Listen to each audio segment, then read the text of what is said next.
All right, guys, how you doing? Is everybody doing good today? No one went out last night and drank too much, did they? That happens sometimes, I hear at these shows. I don't know firsthand, but I hope you're doing good. My name is Rob Roderick. I'm with the National Tile Contractors Association, and I'm a technical trainer. And I have on stage with me Randy Fleming. He's from California. He's also a trainer. And we have our training. Against me. Go ahead.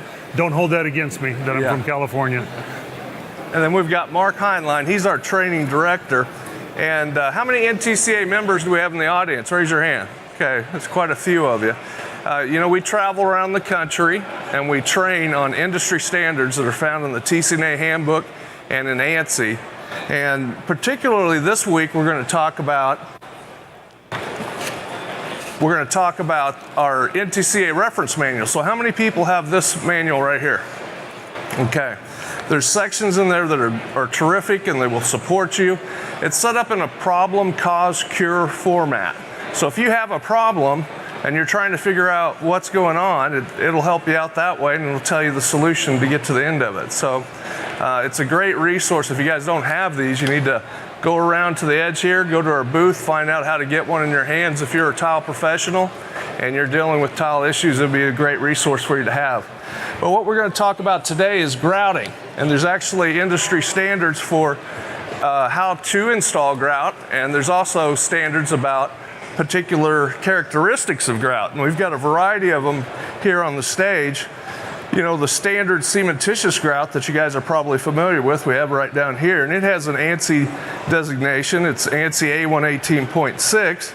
And then we have some epoxy grout and this bucket right here that we're going to mix in just a second. We'll talk about the importance of how to mix it, and that would fall in the category of ANSI A118.3. And now when I'm talking about these ANSI categories, what I'm talking about is these grouts have been tested in a certain way to see how that they perform. Oftentimes in a commercial application, you'll see an architect specify, I want this ANSI A118.6 or 3 or whatever. He wants to know how that's going to perform, and that's basically a descriptive. It means it's been tested in a certain way. Now, we also have some of these single component grouts. How many of you guys have used these before? All right, great products. There's no standards for these yet. So there's no ANSI standards. So at this point, they're working on it, and there will be some ANSI standards. But at this point, we need to make sure that we follow the manufacturer's guidelines. Some of these single components, when they're tested for stain resistance, the same test that they use to test the epoxy grouts, they perform very, very similar. And a lot of installers think that they're quite a bit easier to use. So they're oftentimes a great choice. Also, we've got a somewhat new category, high performance cementitious grouts here. A118.7 is the category that would fall under. Now you can see here we've got several different types of floats. Randy went through what he had and he picked out what would work best for this particular application. He's just using a standard grout. He's got the joints filled. And oftentimes, one thing that I did before I started, made sure that the joints were at least 2/3 the depth of the tile. If I have thin set and stuff squished up all the way to the top, I don't scrape out just a 1/16 of an inch, so that I have a 1/16 of an inch of grout in one spot and 3/16 right next to it. You're going to have a shading issue if you do that. Right, that's exactly right. So we want to go through before we actually do the grouting and remove any of that thin set that is actually oozed up. We want to have a consistency in that depth of grout in order to keep a consistency in our grout color. Now, one of the big issues about this and what we do as a technical team, how we support our members, is we oftentimes answer technical questions. What people oftentimes want to do is mix up cementitious grout really, really loose because it's easy to put in, right?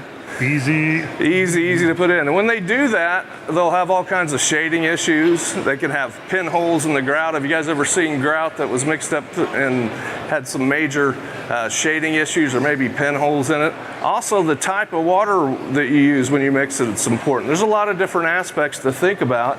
I live in Springfield, Missouri, which is in the Ozarks, and there's a lot of limestone there, a lot of well water, a lot of heavy water that has salts in it. You know, when you look at it, it's not completely clear. And those salts, when you mix with a grout, sometimes can come up and give you an issue with some salts coming to the surface. So what we did in my particular area is bring our own water. We didn't use well water when we were mixing grout. So we would buy water and bring it in for the mixing part for sure. You can see here he's basically kind of went in a circular motion and broke that grout free from the surface, kind of dressed the joints. Now he's coming back on his final pass, just picking up a little bit of excess off there, just using a very, very light touch, not trying to get too much out of a sponge. That's another issue that people often do. And you don't see any water running down the joints and things like that. Not too much water in your cleanup. Yeah, nice full grout joints. He's doing a terrific job there. That's the second time you've done that, Randy? Third. Let me tell you this real quick. I've been in this industry for 27 years.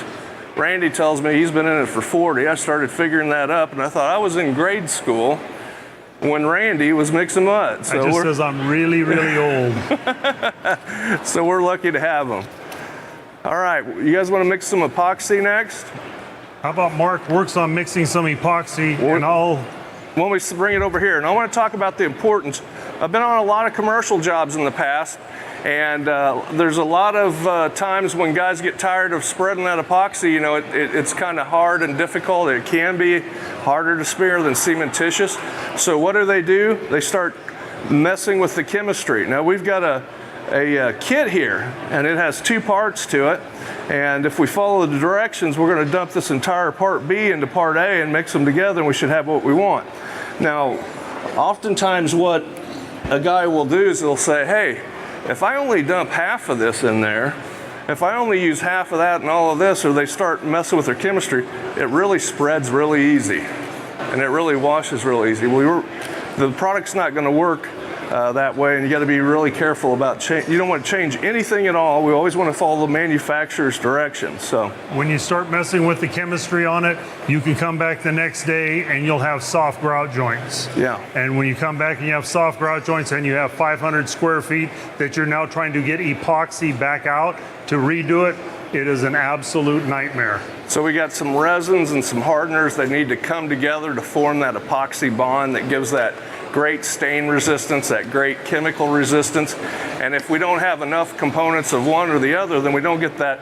You look at what we got here, Mark's showing you. We've got that part B he's putting in right now. Now, whenever we're grouting, what do you got there? Is that a high performance grout? This is a high performance, yeah. Okay, the high performance grouts, they're basically, the installation is very similar to what we saw with the standard cementitious grouts. They just offer some superior stain resistance and added flexibility as well. How are you doing over there, Mark? I'm working with the saw log. Okay, we might want. Yeah, do you want to cut the top of the? We got a razor knife for Mark. No, that would have been a good idea, but I think I'm past that stage. It looks like maybe you got most of it there. I don't know. Yeah, I think you're doing a good job. It looks pretty good. Yeah, you want to tell me why that would have been a good idea? All right, you see where that lid and cap is, and he's having trouble getting his part B out. One thing that you can do is just take a razor knife and cut the top of that container off, and it's a lot easier to get your margin in there and get the full amount of material out. We want the strong epoxy chemical bond, basically 3 oxygen atoms hooking together, and to do that, we need to have the exact amounts of components meeting each other in that bucket, so we want to make sure and get it cleaned out appropriately and mixed. Now, whenever you're, all right, we've got this on here, and I think we kind of missed this earlier. Are you going to let that set or go ahead and wash it a little bit? I can let it set a little bit. Yeah, it's always good to let this set. Oftentimes the high performance grouts, you know, you'll see a color change where it starts to haze over a little bit. Keep your eye on it, make sure it's ready to grout. If you put your finger on the grout joint and you pull it out and it's still wet, you know, that's a little too early to start washing. We want to make sure that it's dry in there before we start washing. Now with this epoxy, we want to use a special type of float. We have it down here on the floor. It's very rigid and hard.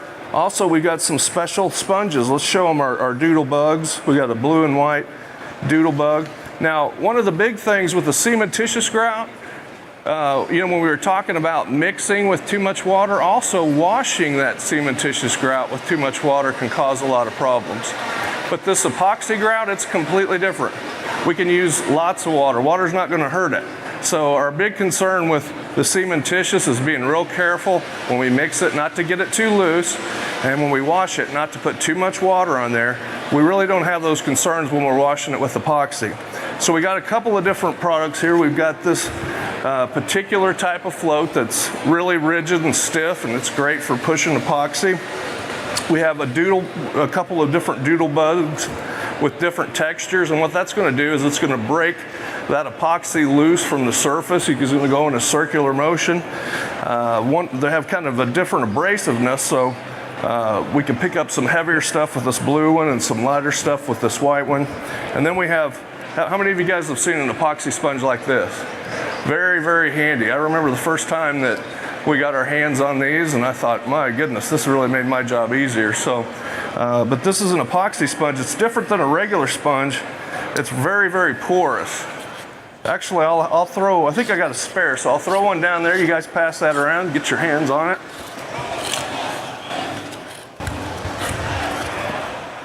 Actually, we got two spares, so I'll throw another one here. Bring that board off from behind that speaker. All right. So I'm taking the time to make sure my grout joints are clean out that excess material off the sides of the tile, make sure we're nice and clean to begin with. If not, and we have epoxy that gets on the top of that thin set mortar, it's going to be really, really rough to get that clean later on. Yeah. Also, another thing to do, most of the time when we start, we're in dusty conditions, dirty conditions on a job. We want to take the time to wipe our surface down before we start grouting. Now, we don't want to leave this water on. We just want to make sure we fill up any of the micro pores that are in the quarry tile, get those all full, or get those all so they have a little drink of water, but nothing left on the surface. Yeah, now when we're dealing with these epoxies, especially in a remodel or a remodel in a commercial job, generally might be where you're at. We have to be very, very careful to contain our work area. And what I mean by that is if we drop some epoxy on the floor and we step in it and we walk down the hallway, we could have a big problem, because once this epoxy gets on stuff, it is very, very hard to get off. We had one particular case where a guy was washing an epoxy floor and he was dragging his water bucket behind him and his water bucket behind him, and he set that water bucket on a granite countertop. And then he took it off and he finished it up. Well, it ended up having a ring on there of epoxy. We tried everything we could to get that ring off. We could not do it. Had to take the whole countertop off and replace it. So you need to be very, very careful. Make sure that you keep it contained. Also, some epoxies, some people are a little bit allergic to epoxy, so you need to make sure you got gloves like Randy has here. Yeah, this guy knows firsthand. Some people can be very allergic to it. Some people, I have some guys that work with me at times, they can walk into the room with it and they start breaking out in hives. So it just depends. Some people are really sensitive. I can work with it all day long, and doggone it, I'm not allergic to it yet. Randy hasn't been lucky enough to be allergic to it yet. So. But yeah, that's something to be aware of, and it can be a major reaction. So you want to make sure and have, oftentimes, your arms covered even as well, because Randy's worked with this product. We're not too concerned about it. He has his gloves on. All right, so he's using that hard flow. Why don't we start with this blue doodle bug? Give him that first. Kind of hit everything, or you got your squeegee here if you want to show that. So we'll get to the squeegee here in a second. You can take a doodle bug pad. Sometimes I like to cut them in half so they're a little easier to use than the rectangle. Now with epoxy, it's different than cementitious, so we can use extra water on that to get that epoxy lifted up. So he's really going heavy on the water there. Did you see that? He just took a sponge and dumped it on it. If you're having a difficulty getting that grout off the surface, that epoxy grout, get more aggressive with the water, put more water out there. He's taking that doodle bug, he's just kind of breaking it loose from the surface there. Sometimes that other doodle bug will pick up just a little bit more. So now, some people will want to start washing this right away, just like this. Start grabbing their sponge, start trying to pick this up. You can do that, a small area, that's one thing. You have a 10,000 square foot kitchen, you're going to start going through tons of sponges. Something that's good is if you have a dustpan and a squeegee, you can take a squeegee after you've got it. Wow, look at that. Broke down, go on a 45-degree angle to the joints, and then you're able to save that, and you just rake that up into a dustpan, dump it off, and just saves you a whole lot of cleanup time when you're doing this. Another thing to do is if, say this whole area here was all grouted with epoxy. Now I'm getting on these with these soft knee pads and my toes, and now I'm walking through all the grout joints. And I'm peeling it all up everywhere I'm kneeling and working around. Sometimes what you can do is take the lids of the buckets. Do we have the lid? We had a lid. You're going to probably have a number of lids. Grab some from the paint or whatever. Put 2 lids under each knee, 1 under each toe. You're able to slide along. You're able to stay on the surface. You don't dig and pull the epoxy back up out of the joint. You keep yourself clean. Your floor doesn't get damaged.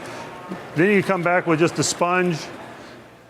Now, like I said earlier, we always train towards the TCA handbook and ANSI guidelines, and we're talking about our reference manual and how the NTCA reference manual ties all that together.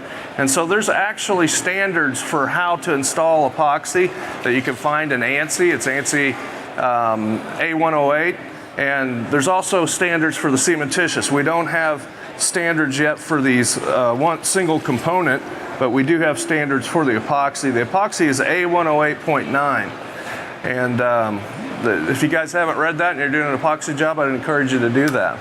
And the important thing is with epoxy, especially epoxy, you got to start with clean water, end with clean water. If your water is starting to get dirty, time to change it. Yeah, it's a good looking epoxy. Let's show that to it might sag a little because it's, I don't think it will. It's a real high quality. It's a good looking epoxy job, isn't it?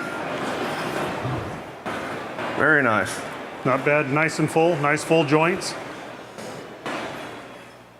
All right. All right, I think our Are we nice and firm, ready to wash? I think so. I think we're ready to wash. It's not sticking to my finger at all. So this is our high performance grout that we're using, like we showed earlier. It washes very similar to the cementitious grout. Just going in a circular motion, breaking that grout loose, kind of dressing the joints, looking for low spots and places to fill in. And there's also a standard when we grout. Sometimes if our guys start getting in a hurry, we get in a hurry, we grout it. If we start having where our grout joints are low, there's a standard we have to meet for fullness of grout joints. Especially with epoxy, and you'll see that in our reference manual. They basically, question. Biscuit. The question was, what color grout is that? Is it biscuit or white? It is biscuit. So, yeah. We've got biscuit, I think, on every one of these.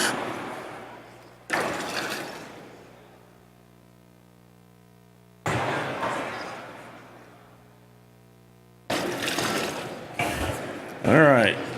So the last one we're going to demo is these single component grouts.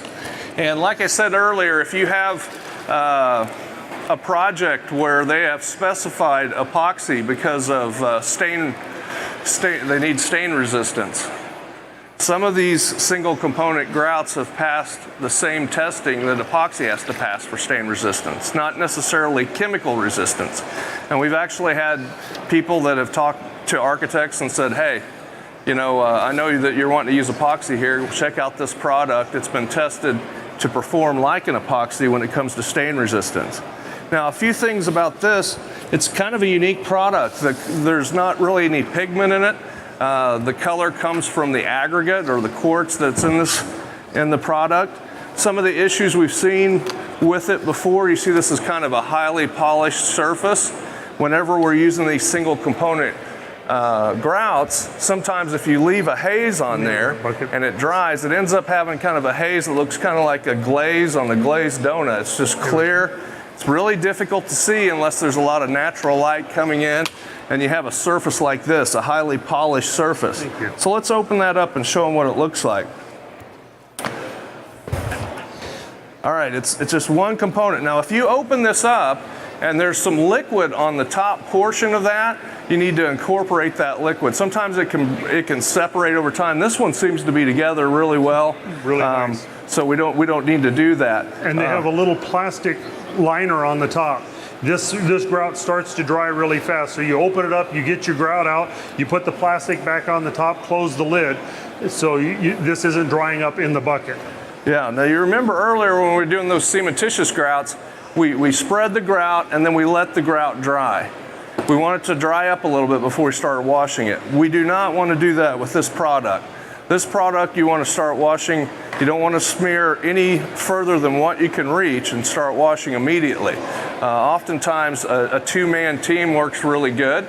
You can have one guy spreading and one guy washing. If you spread, a 200-foot kitchen and you go out and smoke a cigarette and come back 30 minutes later and try to wash this off, you're going to have all kinds of trouble because it's going to be very, very difficult to get off there. So you want to start washing immediately after you've spread it. And that's probably about the right amount of area. You got a sponge water there? Let me grab you one.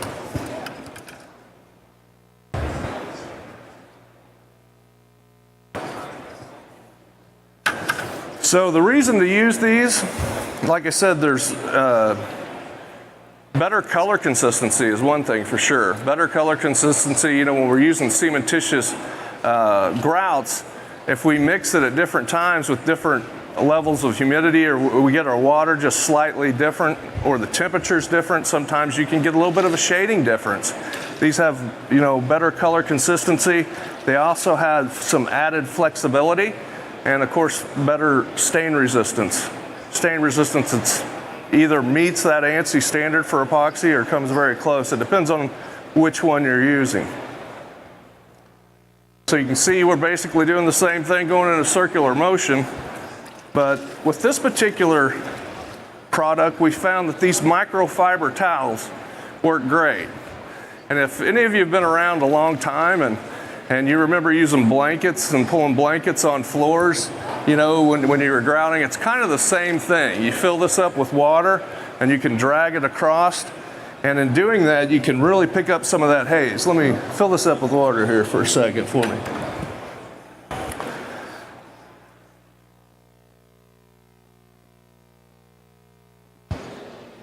So if we take this microfiber towel, we can just drape it over the surface. And I'm going to grab the corners and I'm keeping it parallel with the edge of the tile. And it picks up a lot of the haze that you wouldn't be able to pick up with a sponge. So we found that they work really good. And when you're doing it on the wall, it's a little bit more difficult to do. But they actually show them that sponge that's wrapped with microfiber. One side regular, one side microfiber. Here. We got one more pull here. Probably need to rinse it again.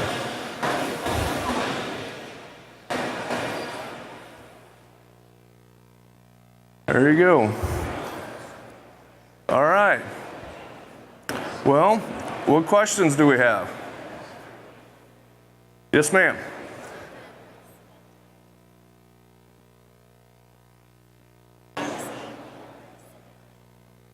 When to choose using an epoxy over a cementitious grout.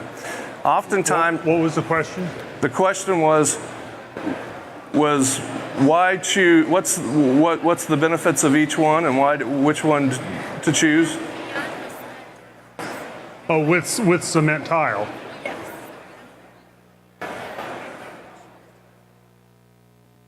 I'm sorry. When would you choose to use epoxy? Well, oftentimes it has a great chemical resistance. So it's often used in hospitals, it's often used in commercial kitchens, and places that are really dairies, places that are breweries, places that are going to have a lot of abuse, a lot of potential for stain. That's probably the #1 place where it's used. It kind of got popular in the 80s residentially there for a while, but anymore I don't see it so much residentially. I hope that answers your question. Yes, sir.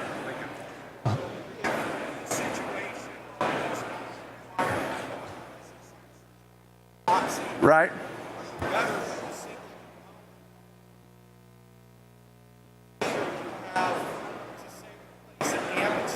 Yeah. Let me, yeah. Yeah, let me repeat his question for you. He said if you don't need that chemical resistance component, you just need the stain resistance component, would you be better to go with these single component pre-mixed grouts? And the answer would be yes. So like I said, some of the ANSI testing that they do for epoxy, they've got, of course, a chemical resistance test, and they have a stain resistance test. And so they take this product and they put it under the same testing that they put under that epoxy product. And when they did that, they found that some of these perform just as well and can meet that standard.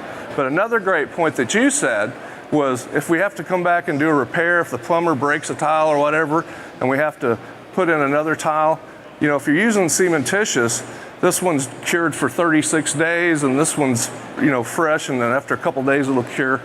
But, you know, when you have temperature changes and you mixed it a little bit different, you have a different lot bag, you know, there could be some slight differences that make differences in shade. So yeah, so this is more consistent in color, and that's another great reason to use it. Also, one other thing also, if you're doing epoxy, temperature is huge.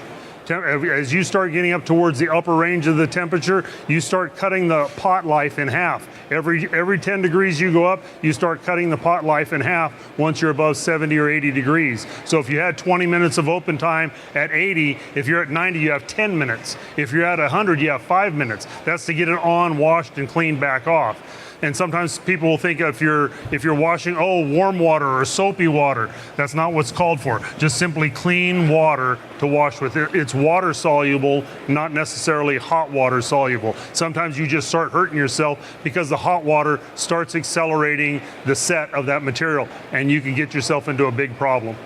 Hey, you guys have been a great audience. Our time is up. I want every one of you to get one of these NTCA reference manuals. That'll make your job easier. Go around the corner and find out how to do that. You've been a great audience. Thank you so much.